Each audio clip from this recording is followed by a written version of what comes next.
Bienvenidos al lanzamiento de Flip, un dron sorprendente, innovador y versátil.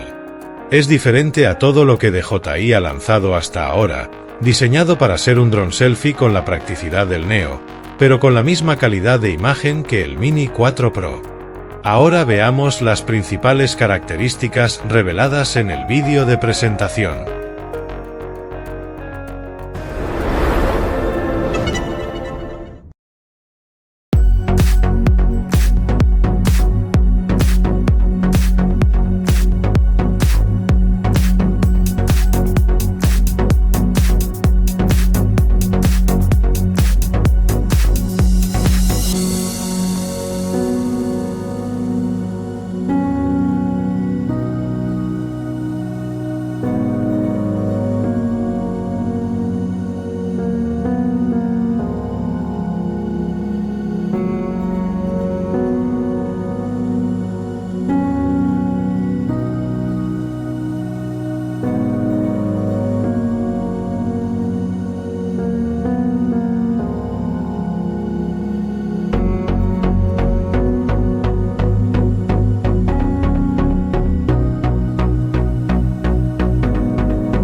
Este fue un vídeo rápido para mostrar las principales características e innovaciones presentadas hoy en el lanzamiento del DJI Flip.